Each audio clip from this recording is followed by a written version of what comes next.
The church fellowship hall smelled of coffee, powdered sugar, and lilies. Patricia Caldwell's idea of welcome. Erin stood beside the gift table, 7 months pregnant, palms damp on the ribbon of an unopened onesie. Her wedding ring kept sliding on and off because her fingers were swollen. Every time it slipped, Patricia's eyes flicked down like a judge noting a mistake. Patricia tapped the microphone. The room quieted. Women from the choir and the pantry committee smiled at Erin the way people smile at a child who's about to be corrected. "Before we eat," Patricia said, voice warm as honey, "we need prayers. For my son, working so hard. And for Erin, because the hormones have made her confused lately." A few nervous laughs. Erin's face burned. Patricia continued. "She's been saying strange things, accusations." Imagine that. She placed a hand over her Bible as if it pained her. "So if you see her upset, please be gentle. She doesn't mean it." Erin heard her own heartbeat louder than the clapping that followed. Across the room, her husband Matt wasn't there, another out-of-town run. Patricia had made sure of that. Erin tried to breathe through the baby's kick, a sharp reminder of what she was fighting for.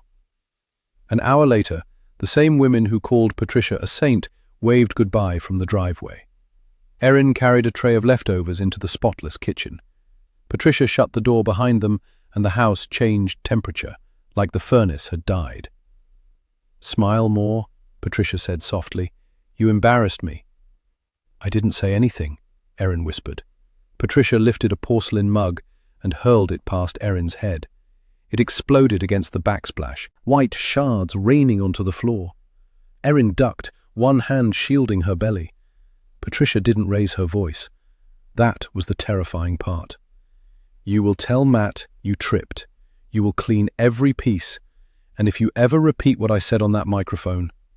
She leaned close, breath smelling of peppermint and power. "I will make sure you meet your baby through a glass window." Erin's knees hit the tile. She reached for the broom with shaking hands, then froze, because from the dark hallway came a tiny electronic chirp, like a camera waking up. Across the street, a doorbell camera's red light blinked, recording everything. Erin Caldwell wasn't the kind of woman who made enemies. At 42, she moved through the world the way she moved through the county hospital, where she worked as a unit clerk. Quiet, efficient, always apologizing when she didn't need to.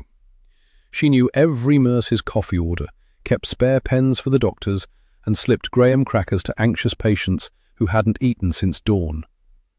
On her break, she called her father Frank to remind him to take his heart meds. Then she checked the balance on the little envelope she kept in her wallet, labeled Dad's Copay. That was Erin, the woman who paid other people's bills before her own.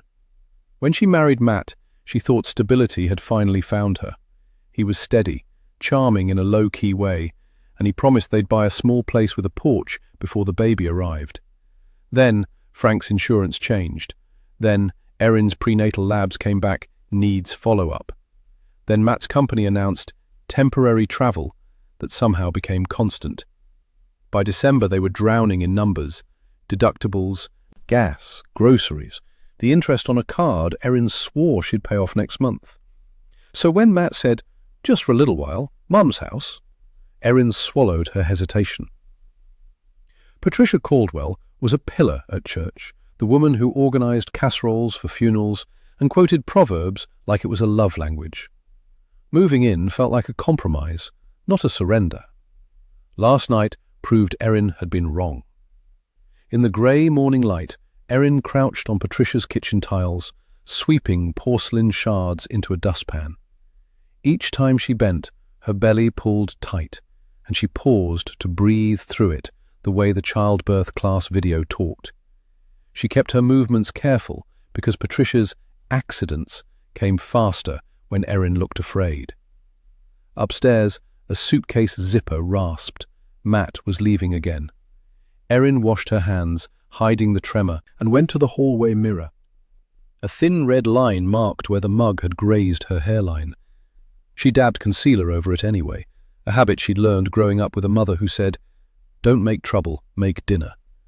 Matt kissed her cheek. Be good today, okay? Mom worries. Patricia kissed Matt's forehead like he was still 12. Drive safe, sweetheart. The front door shut. The deadbolt clicked. Then another click, deeper, metal on metal, from somewhere inside the house. Erin turned, listening. Patricia's smile stayed in place, but the warmth drained out of her eyes.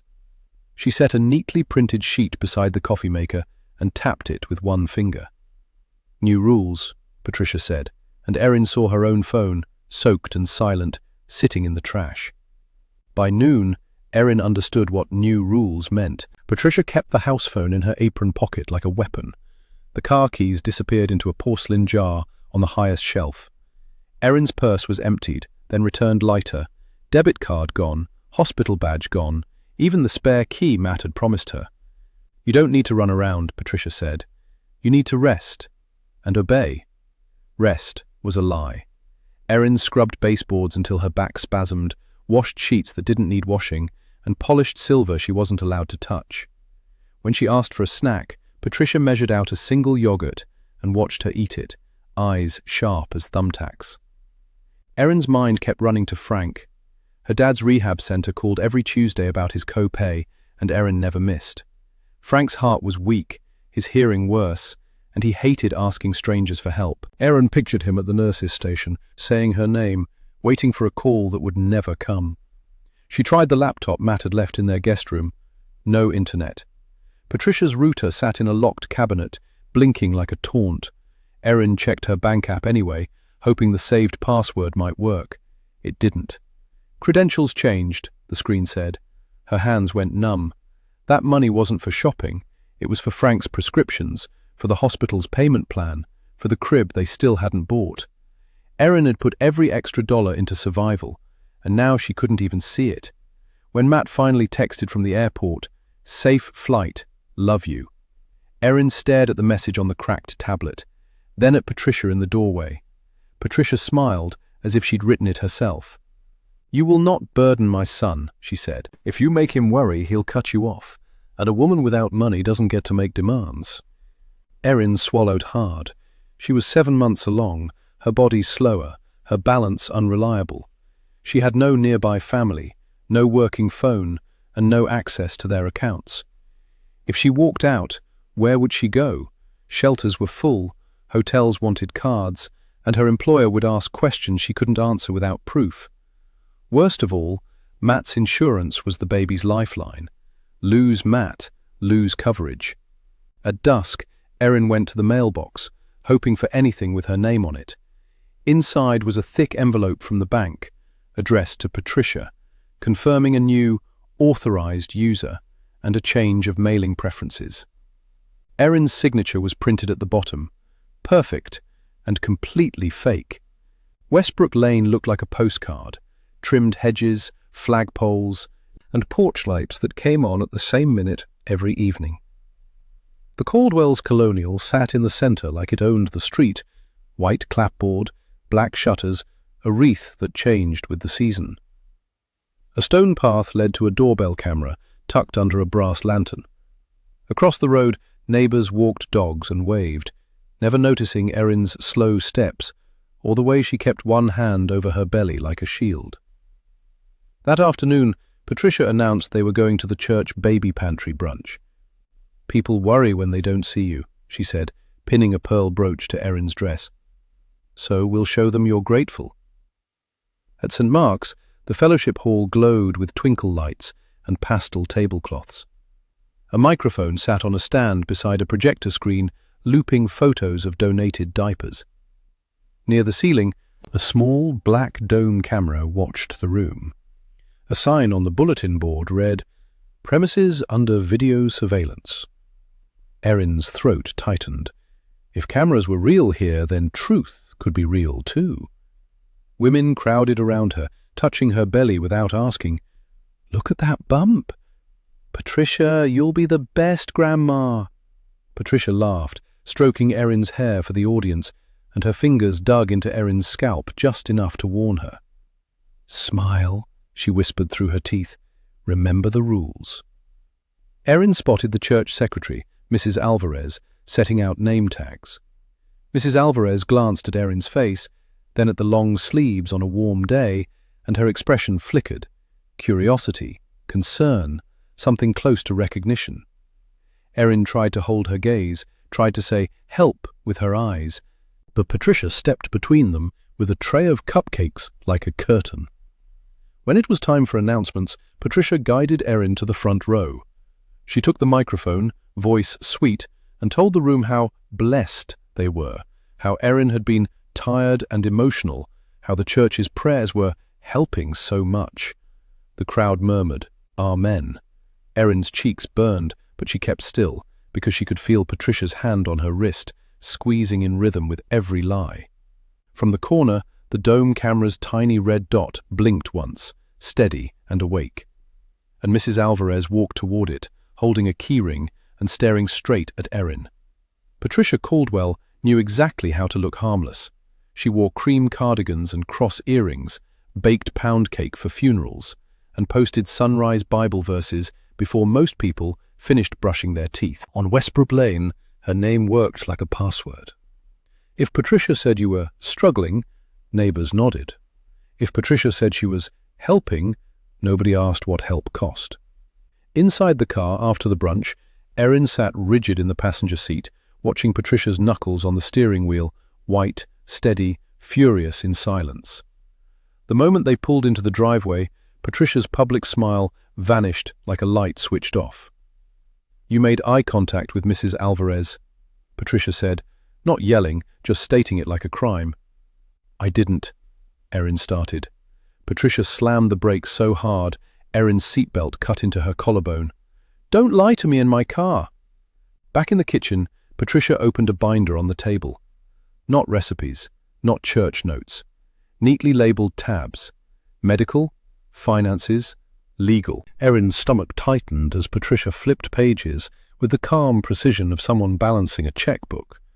"You think this is about feelings?" Patricia asked. "This is about outcomes." She slid a printout across the table, an email confirmation for an appointment Erin had never made, with a clinic across town. Subject line, "Perinatal mental health intake." Under it was a second page, a pre-filled release of information form, listing Patricia as the person allowed to receive updates. "That's fraud," Erin whispered.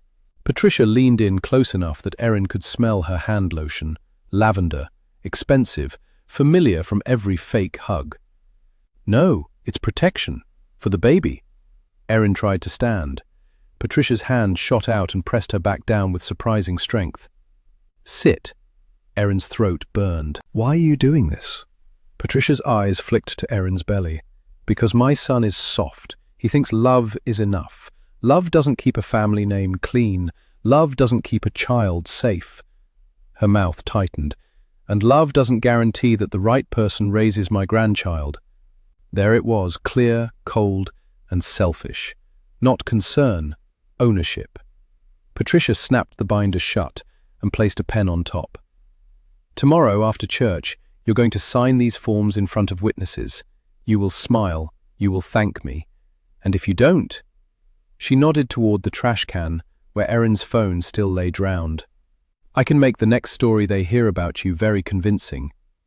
Erin stared at the pen, her hands trembling. Then Patricia added, "And I already told them you've been having episodes, so they're watching you now." Patricia didn't wait for Sunday. Monday morning she drove Erin to St. Mark's for paperwork, keeping the car windows cracked, even though February air bit Erin's cheeks. Erin sat in the passenger seat with her hands folded over her belly, trying not to flinch every time Patricia's phone buzzed. They didn't go to the sanctuary. Patricia led her through a side door and down a short hallway lined with framed photos of smiling pastors. At the end was an office with frosted glass. Dr. Harold Webb, Ph.D., Counseling Ministry. A tiny camera sat above the doorway, angled at anyone who entered. Inside, a tall man with silver hair rose from behind a desk. He wore a sport coat, a cross pin, and the relaxed confidence of someone used to being trusted. "Erin, sweetheart," he said, as if they'd known each other for years. "Patricia's told me you've been under strain." Erin opened her mouth. Patricia answered first. She's been accusing me of terrible things, doctor. Then she cries and says she can't remember. I'm scared for the baby." Dr. Webb nodded slowly, pen poised. Pregnancy can trigger mood disturbances, sometimes paranoia. He slid a form toward Erin. Consent to evaluation. Another page followed, already filled in, with a diagnosis line typed at the bottom. Perinatal anxiety with delusional features, provisional. "I haven't been evaluated," Erin said, voice thin. "Not yet," Dr. Webb replied, still smiling, "but Patricia is trying to get you help before the state gets involved. Hospitals take reports seriously. If they think a mother is unstable, they can flag the file. That can affect custody decisions." Erin's stomach dropped. "Custody?" Patricia's hand landed on Erin's shoulder, nails pressing through the fabric. "Just sign, honey. It's for peace." Erin looked at the camera above the door, at the timestamp blinking in the corner. If it recorded video, it recorded Patricia's grip, the way Dr. Webb never asked Erin a real question. Erin forced herself to breathe. "Can I call my husband first?" Dr. Webb's smile thinned. "Patricia already did. Matt agrees you need to cooperate." The room tilted. Erin's ears rang. She saw the trap clearly now. A respected counselor, official letterhead, a mother-in-law with a saint's reputation, and a pregnant woman labeled unstable before she ever spoke. From the hallway, footsteps paused. The door cracked open, and Mrs. Alvarez slipped in to drop off a folder, her eyes meeting Erin's for 1 second. A yellow sticky note fluttered onto Erin's lap. "The office camera saves 30 days. Don't sign." Patricia didn't let Erin recover from Dr. Webb's office. She steered her straight to the hospital pharmacy where Erin used to pick up her father's refills, the one place Erin knew people by name. The fluorescent lights buzzed. A line of patients waited with paper bags and tired faces. Erin spotted Carla, the tech who always slid Frank's pills across the counter with a wink. Erin's heart jumped. One familiar face could crack the wall. Carla smiled. "Hey, Erin. Haven't seen you in a while. How's your dad?" Before Erin could answer, Patricia stepped forward, palm on Erin's back like a leash. "Carla, isn't it? We're keeping Erin on a tight schedule now." Carla's smile faltered. "Is she okay?" Patricia sighed, loud enough for the line to hear. "Pregnancy has complicated her thinking. She forgets things. She gets dramatic." Patricia lowered her voice, but not really. "Some days she doesn't know what's real." Heat rushed into Erin's face. The man behind them cleared his throat. Someone whispered, "Poor thing." Erin tried to speak. "That's not—" Patricia cut her off. "Erin, honey, don't start an episode in public." Then to Carla, "We need prenatal vitamins and the anti-nausea refill, but I'll pay. She shouldn't handle money right now." Carla glanced at Erin's bruised wrist, then at Erin's eyes. Erin held Carla's gaze and gave the smallest shake of her head. Carla's hands paused over the keyboard. Patricia leaned closer to Erin's ear. "Smile, or I tell them you threatened the baby." Erin's throat tightened. She forced a smile so painful it felt like tearing.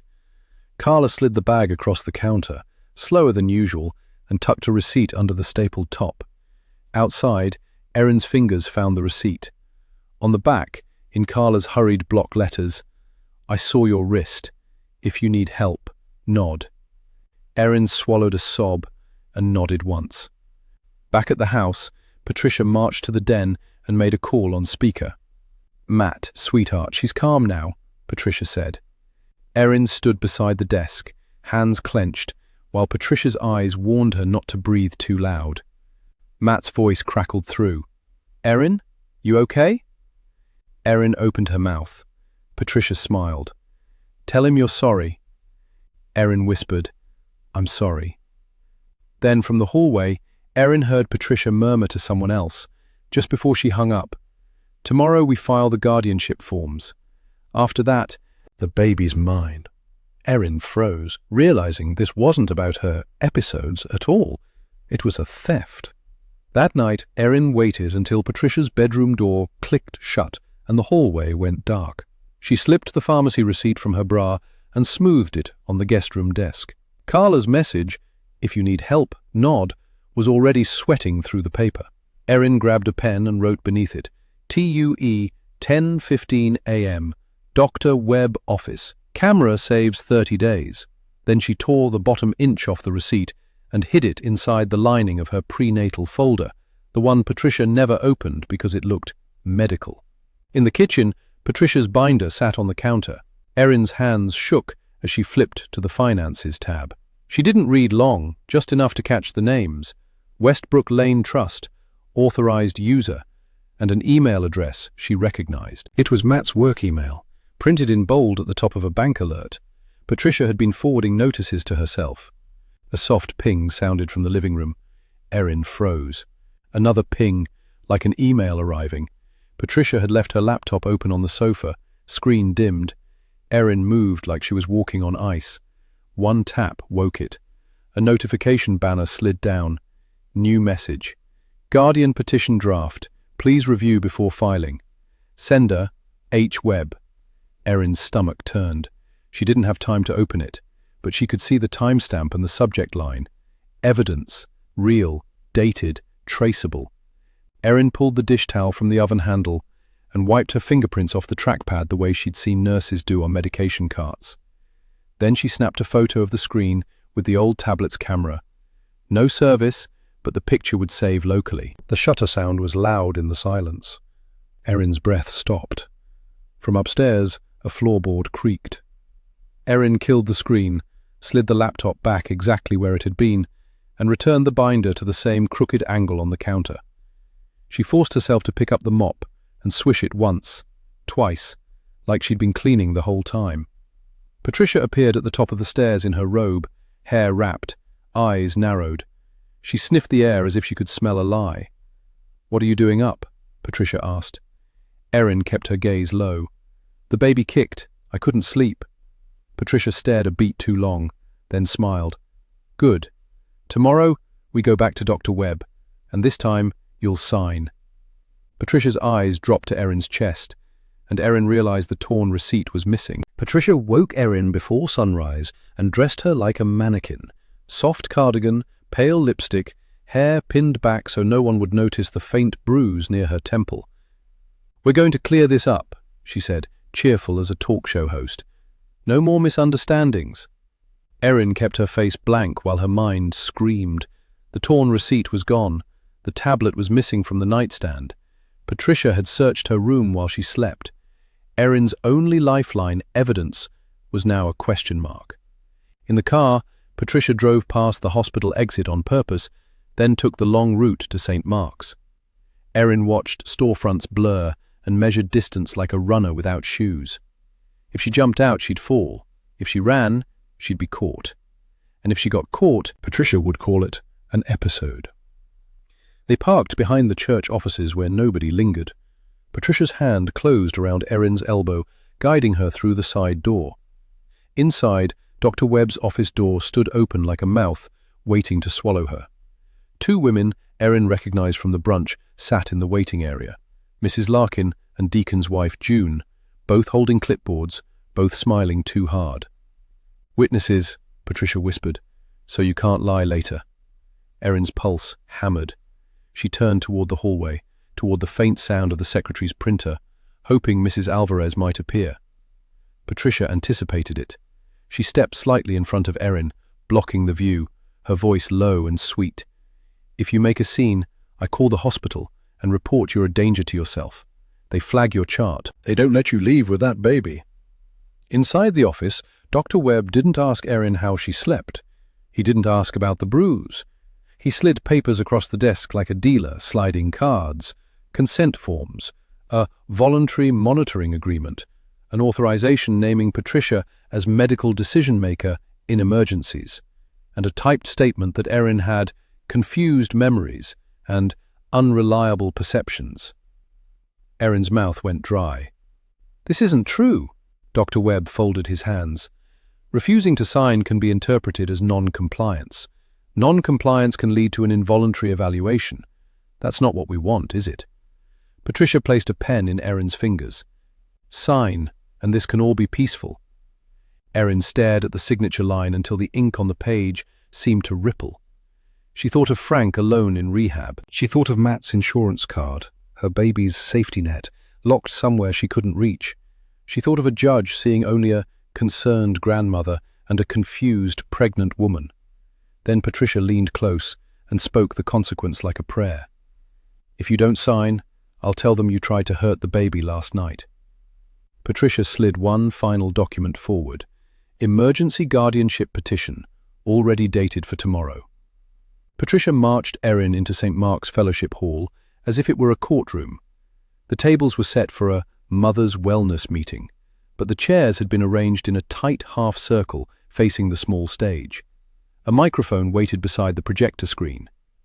Erin's stomach sank when she saw Dr. Webb standing near the podium, smiling like a host, and Mrs. Larkin and June already seated in the front row with clipboards.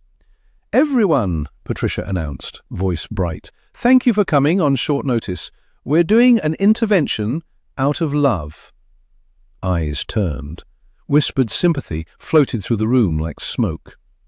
Erin felt her wedding ring slip again on her swollen finger, a small betrayal of her own body. Dr. Webb lifted a folder.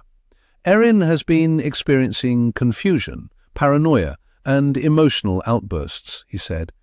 "Today we're making a safety plan for her and the baby." A slide appeared on the screen. Erin Caldwell, perinatal risk monitoring.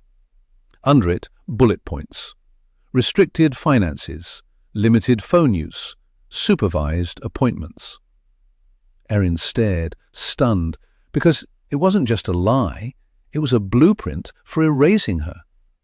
"That's not my plan," Erin managed. Patricia's hand tightened on Erin's elbow. "Honey, don't start." June spoke softly, the way people speak to children. "We're praying for you." Mrs. Larkin added louder. "A mother who's unstable shouldn't be alone with an infant." Heat rushed up Erin's neck. "I'm not unstable," she said, voice cracking. "She's been—" Patricia gasped theatrically. "See? Accusations." Dr. Webb slid papers onto the stage table and angled them toward the crowd. "This is voluntary consent. If Erin refuses, the hospital can initiate an evaluation. It's standard." Erin's hands shook. She pictured her father waiting for her Tuesday call. She pictured the insurance card locked in Patricia's drawer. She pictured a judge reading psychotic features and never seeing her bruises. "No," Erin whispered. Patricia leaned close, lips barely moving. "Say no, and you'll lose the baby before you ever hold her." Erin backed away, one step, then another, until her hip hit a chair. The chair clattered. Several women flinched. Dr. Webb's smile vanished. "Erin, sit down." Patricia snapped her fingers toward the door. Two church security volunteers entered, big men in polos, and that was the moment Mrs. Alvarez rose from the back row, keys in her hand, voice steady as steel. "Stop. I have the camera footage from Dr. Webb's office, and I'm calling the police right now." The room didn't erupt the way Erin expected. It curdled.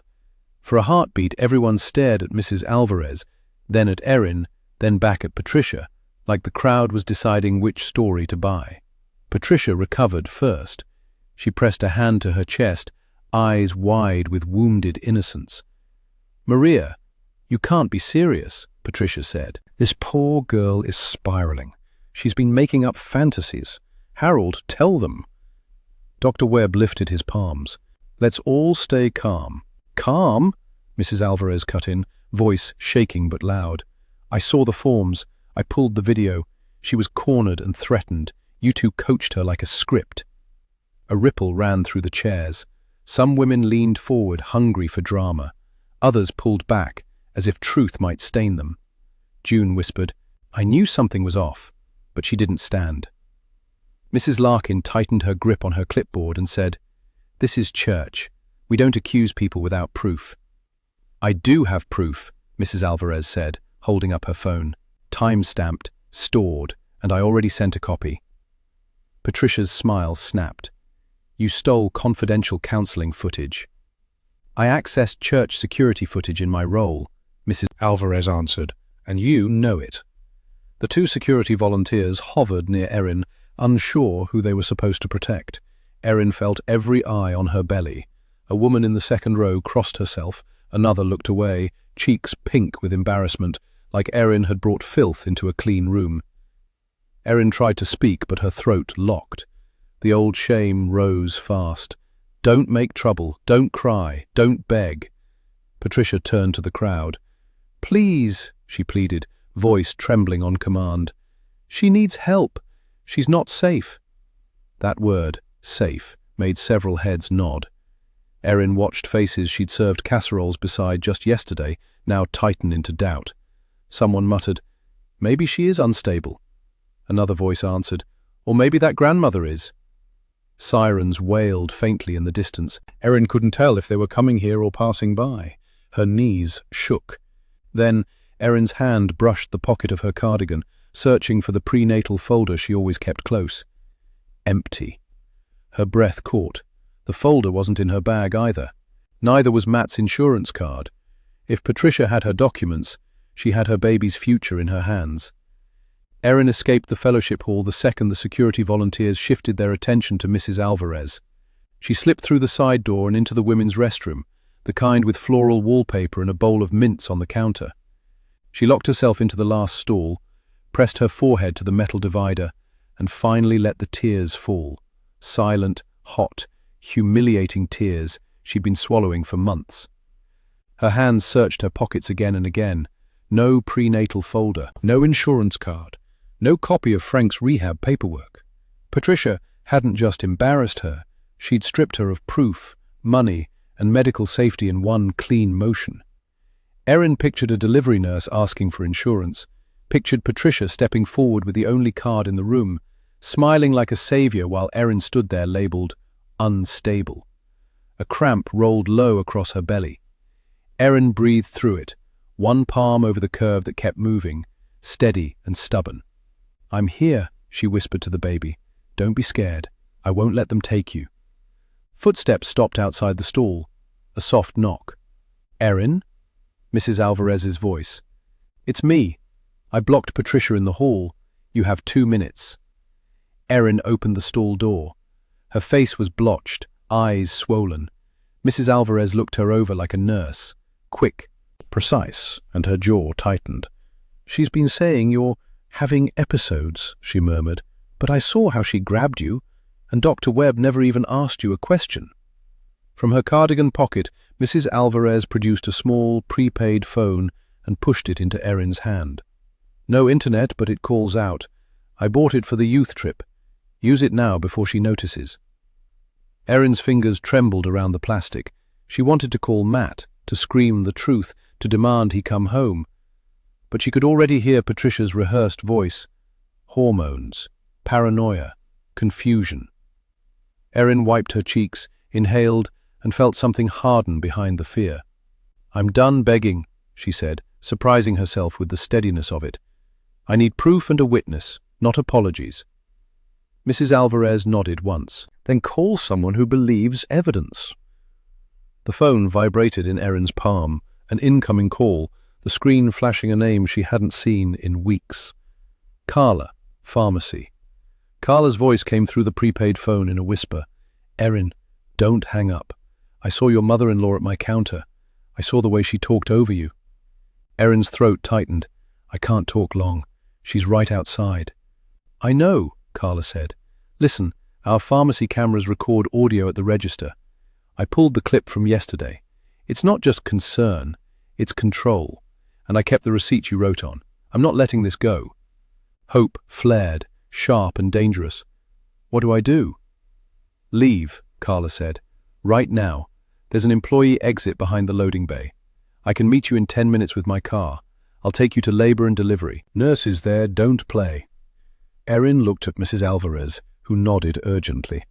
Erin shoved the phone into her sleeve and slipped out the restroom door, head down, moving with the slow, careful gait of a woman who couldn't run. They almost made it. The side hallway smelled of lemon cleaner and old hymnals. Erin's heart hammered as the back door sign came into view. Employees only. "Erin!" Patricia's voice sliced through the corridor. Patricia appeared at the far end, hair perfect, eyes wild. Behind her, Dr. Webb's face was pale. "She's trying to flee," Patricia cried, loud enough for anyone to hear. "She's having another episode." Erin reached for the handle. The security volunteer stepped in front of the door, confused, blocking her path. Patricia snatched Erin's sleeve, ripping the prepaid phone out. "See!" she shouted, holding it up like a smoking gun. "Secret phones, secret plans. This is exactly what I warned you about." Erin's belly tightened with a hard cramp. She bent, gasping. The room tilted. An ambulance ride blurred into bright hospital lights. A nurse checked the monitor, then Erin's bruises, then the thinness of her arms. Patricia stood at the foot of the bed, Bible in hand, telling the staff, "She's delusional. She hurts herself. Please keep her safe." When Erin tried to speak, a social worker's clipboard was already waiting. 72-hour evaluation. Her signature line, her freedom in ink. Through the curtain, Erin heard Patricia on the phone. "Yes, her workplace? Tell them she won't be returning." Erin closed her eyes, tasting metal, realizing she was losing everything at once: job, money, and soon, maybe her baby. "I'm calling a domestic violence detective right now. Say yes, and I'll do it." The nurse with the grey braid closed the curtain and lowered her voice. Her badge read, Diane Kessler, RN, and her eyes didn't flinch the way everyone else's did when Patricia started talking. Diane checked Erin's IV, then gently lifted Erin's sleeve without asking permission because she already knew what she'd find. Finger-shaped bruises, old yellow bruises under new purple ones, a thin scrape near the wrist like someone had twisted hard. Diane's jaw tightened. "Erin, I'm going to ask you one question," she said, "and I need a yes or no. Is someone hurting you at home?" Patricia's voice floated from the hallway, sweet, worried, practiced. "She's so confused lately. We're doing everything we can." Erin's chest shook. For a second, the old fear tried to clamp down. Say nothing. Stay pleasant. Don't make trouble. But the monitor beside her bed beeped steadily, like a metronome demanding truth. "Yes," Erin whispered, then louder because her baby deserved louder. "Yes, she is." Diane didn't gasp. She didn't pity her. She simply nodded once, like a professional receiving a vital sign. "Okay," she said. "Then you're not leaving this bed with her." Diane stepped out, and Erin heard two quick calls, one to hospital security, one to someone whose name Diane repeated twice so it would stick, Detective Raymond Pike, Domestic Violence Unit. 10 minutes later, a broad-shouldered man in a plain jacket arrived with a notebook and tired eyes that had seen too much. Mid-50s, wedding band, calm voice. He introduced himself to Erin first, not Patricia. "Mrs. Caldwell," he said softly. "I'm Detective Pike. I'm here for you." Patricia tried to laugh. "Detective, this is a misunderstanding." Security blocked her from the curtain. Diane stayed at Erin's shoulder like a wall. Detective Pike sat close enough that Erin could see the small scar above his eyebrow. "Erin," he said, "tell me who did what, and when. Start with the first threat you remember." Words poured out. Broken mug, locked doors, stolen documents, Dr. Webb's office, the staged meeting, the guardianship papers. Pike wrote without interrupting. When Erin finished, he looked up and said the three words that snapped something back into place inside her. "I believe you." Erin's throat collapsed into a sob. Pike slid his card into her palm. "You're going to be protected tonight. No one signs anything. No one takes your baby. And I'm getting a warrant for Westbrook Lane." Then he added, "And Erin, your husband just called the station. He says he has proof too." Detective Pike didn't waste the night. He turned Erin's hospital room into a quiet command post. Low voices, clipped steps, paperwork stacked in clean piles, so nobody could twist the story later. Diane the nurse stayed close, documenting every bruise with photos and a body chart. "Time and location," Diane murmured as she labeled each image, "so no one can call this an accident." Mrs. Alvarez arrived with a flash drive on a lanyard and a printout of the church's camera policy. 30-day retention, she said, tapping the line with her finger. "This is the hallway camera outside Dr. Webb's office. You can see Patricia grab Erin's wrist. You can see Dr. Webb slide the forms, and you can hear him say non-compliance like a threat. Pike took it like evidence, not gossip. He sealed it in an envelope, wrote the date and time, and had Mrs. Alvarez sign across the flap. Carla came next, still in scrubs from her shift, holding a copy of the pharmacy register video request form. "Our cameras record audio at the counter," she told Pike. "Patricia said Erin shouldn't handle money. She called her unstable, loud enough for customers to hear. I flagged the clip and saved it to the server." Erin watched their faces, two women who barely knew her, standing up anyway. Her chest ached with something that wasn't fear for the first time in weeks. Then Pike's phone rang. He stepped into the hallway, listened, and returned with a sharper focus in his eyes. "Your husband is on his way," he said. Matt arrived before midnight, hair messy, tie gone, face grey with guilt. He didn't look at Erin at first. He looked at the bruises on her wrist and swallowed hard. "I didn't understand," he said, voice breaking. "She told me you were spiraling." Pike slid a consent form toward him. "If you've got proof, we document it right now." Matt pulled out his laptop and logged into their bank account with shaking hands. "She changed the mailing address," he said, "added herself as an authorized user." He opened his email. Bank alerts. A Guardian petition draft from Dr. Webb. A scanned signature page. Erin's name printed perfectly. Erin stared at it, nausea rising. "That's not my signature." "I know," Matt whispered, "because I found something else." He clicked into cloud storage and opened a video file labeled Kitchen Backup. The screen showed Patricia's kitchen, Erin cleaning, Patricia's voice cold. "You eat after I eat, and you'll tell Matt you're grateful." Pike exhaled once, satisfied and grim. "Good, that's coercive control on video." Erin's fingers curled around the blanket. Proof, witnesses, dates, a file that could stand up in court. Pike closed his notebook. "We're close," he said, "but we need one final piece from inside the house before morning." He leaned in and said, "Erin, do you have any idea where she's hiding your prenatal folder and Matt's insurance card?" Erin stared at Pike's question, and the answer surfaced with the smell of bleach. Patricia never threw paperwork away. She filed it, which meant she hid it where Erin couldn't reach. "There's a fire safe," Erin said, "in the walk-in pantry, behind the bulk flour. She keeps the key on a chain inside her bra." Erin swallowed. "And the code? It's Matt's birthday. She bragged about it once, said he'd never forget who built him." Matt's face twisted. "My birthday?" His voice cracked, then hardened. "I'll open it." Pike nodded and stepped into the hall, speaking into his radio.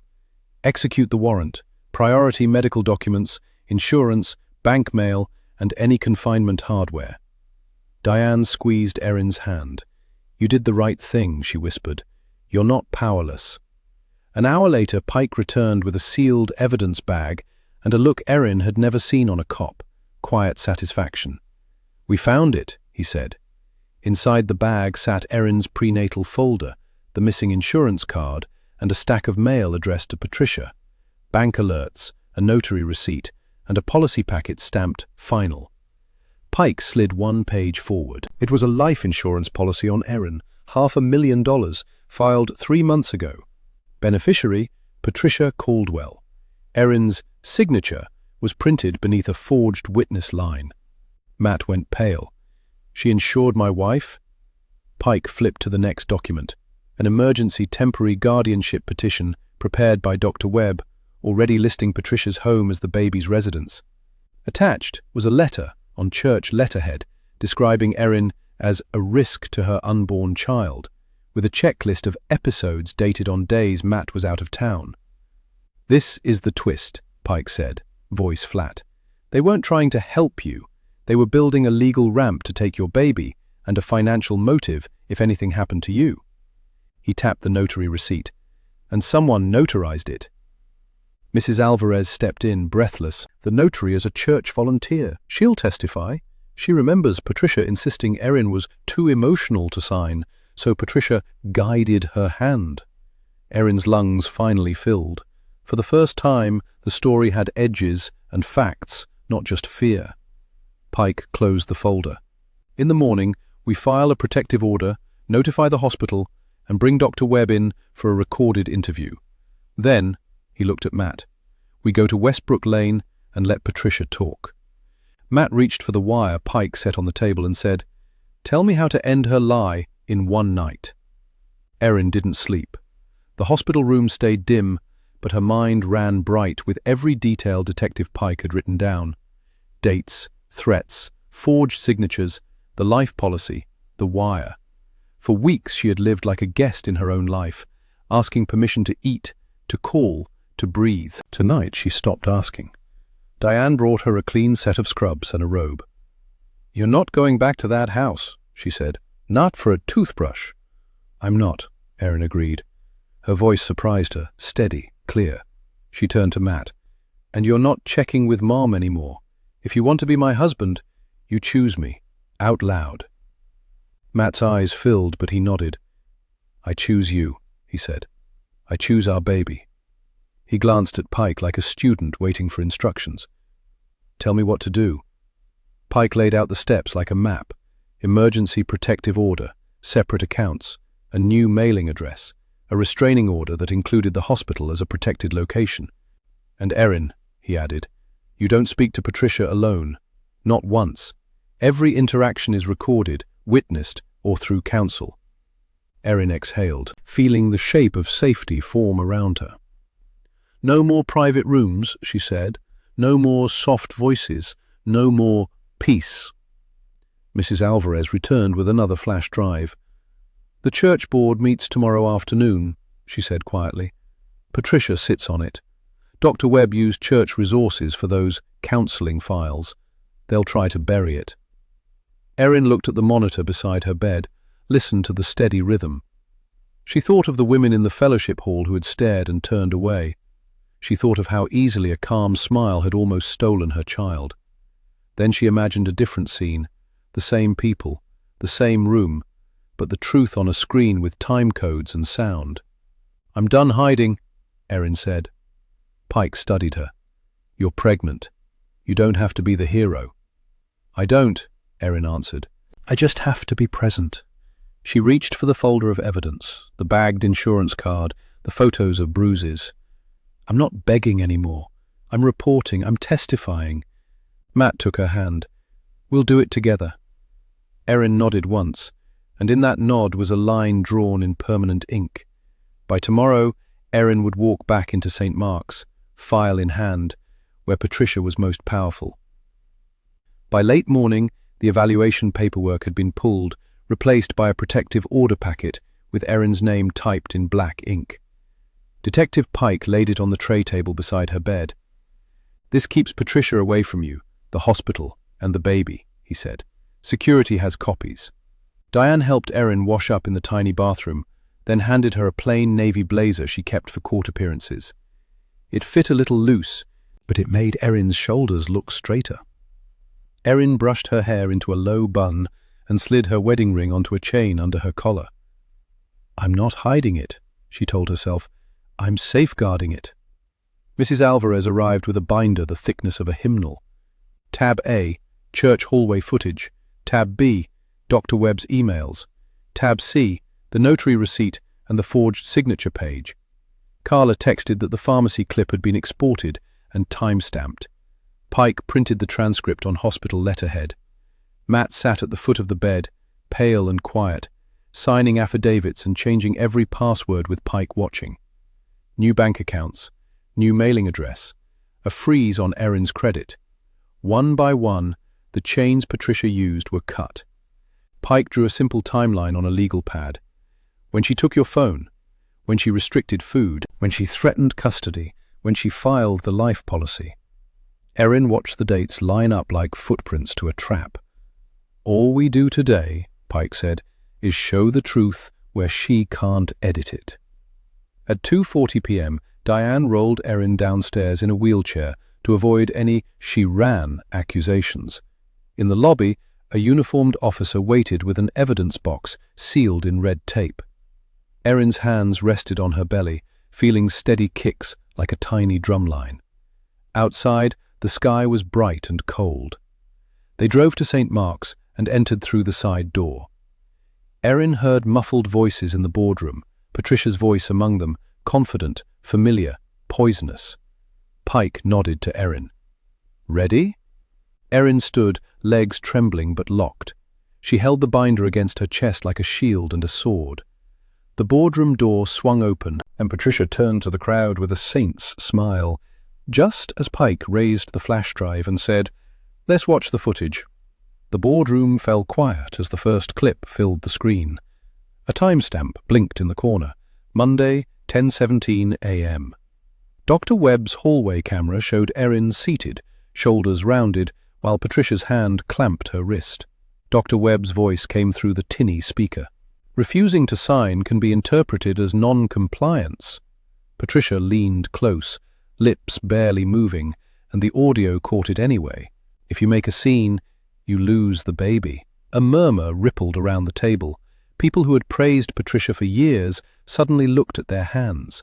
Erin stood by the door, shaking, but Pike's presence at her shoulder kept her upright. Pastor James Butler, grey-haired and stern, rose from his chair. "Patricia," he said, "is that your hand on her?" Patricia's smile twitched. "This is edited." "Truth has timestamps," Pike answered, and clicked to the next file, Carla's pharmacy register video. Patricia's words rolled across the room, loud and clear. "She shouldn't handle money right now. She doesn't know what's real."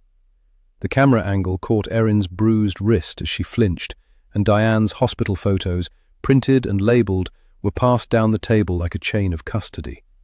Matt's voice broke. "Mom, stop." He opened his laptop and projected the bank alerts. Mailing address changed. Patricia added as authorized user, Erin locked out.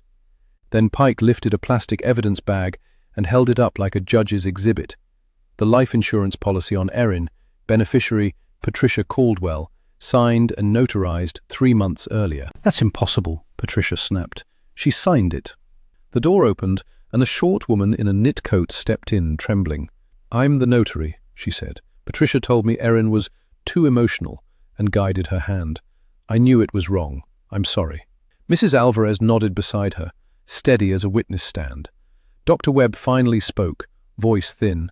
"I was trying to help." "No," Pastor Butler cut in. "You used our church to trap a pregnant woman." He turned to the board. "Remove Patricia from every role, freeze any church funds she touched, and report Dr. Webb to the state today." A uniformed officer stepped forward as Pike unfolded the warrant. "Patricia Caldwell," Pike said, "you're under arrest for coercive control, fraud, and unlawful confinement. You will not contact Erin again." Patricia's eyes went flat. She reached into her purse, fingers searching fast. She pulled out a stamped court notice and hissed, "Too late. The emergency guardianship hearing starts in 1 hour." The courthouse clerk tried to shepherd Erin into a side room, but Detective Pike held up the protective order packet and said, "She stays in open view." Diane the nurse walked beside Erin, calm as a metronome, while Matt carried the evidence box like it weighed 100 pounds. Patricia arrived with her attorney, and that same polished smile, acting offended that anyone would question her. Dr. Webb wasn't there. Pike had already filed the complaint, and the church board had voted to suspend him from using their offices. When the judge called the case, Patricia stood first. "Your Honor, my daughter-in-law is unstable. I'm requesting emergency guardianship for the safety of the child." Pike rose. "We oppose, and we have dated video, financial records, and medical documentation showing coercion, fraud, and unlawful confinement." He handed the clerk the flash drive, the pharmacy transcript, the insurance policy, and Diane's bruise photos with timestamps. The judge watched 2 minutes of footage, Patricia gripping Erin's wrist, Dr. Webb pressuring her to sign, Patricia threatening custody. The courtroom didn't feel like church anymore. It felt like truth. Patricia tried to interrupt. The judge lifted a hand. "Miss Caldwell, you are not the victim here." Then the notary appeared, sworn in, voice shaking as she admitted Patricia had guided Erin's hand. Matt testified next, owning his failures without excuses, confirming the bank changes and the recovered kitchen video. Diane confirmed Erin's condition, dehydration, malnutrition indicators, and patterned bruising consistent with restraint. The judge denied the petition on the spot. Emergency guardianship is dismissed. A restraining order is granted, effective immediately, including the hospital and the child upon birth. She looked at Patricia. Any contact will be treated as a violation. Outside the courtroom, officers served Patricia with arrest paperwork tied to Pike's warrant. Her smile finally broke into panic, then rage, but the cuffs still closed. 3 weeks later, Erin delivered a healthy baby girl with Diane on duty and Mrs. Alvarez in the waiting room, praying without performance. Matt held Erin's hand and didn't let go. They moved into a small rental near Erin's father's rehab center. No locked pantry, no rules printed on paper, just quiet, safety, and a door that only locked from the inside. Erin's lesson was simple. If someone controls your food, money, phone, or medical choices, that isn't love. It's a cage. Tell one safe person. Keep dates. Save proof. And don't confuse a saintly reputation with a clean conscience. All right, that's the end of Erin's Road. And if you're still here with me right now, I honestly think something in this story touched your heart in a real way. So let's look at it through a life lens. Love should never require you to surrender your phone, your money, your food, or your medical choices. The moment someone starts controlling those, it isn't care, it's a cage. And if you're in a cage, you don't need to be nicer, you need allies, dates, and proof. One safe person can change everything. A nurse who believes you, a neighbor who saves footage, a co-worker who speaks up. That's the healing side of healthy selfishness. Choosing your safety, your boundaries, and your dignity, even when people call you dramatic. As Maya Angelou warned, when someone shows you who they are, believe them the first time. And please remember, asking for help isn't weakness, it's wisdom. If this story reminded you to protect your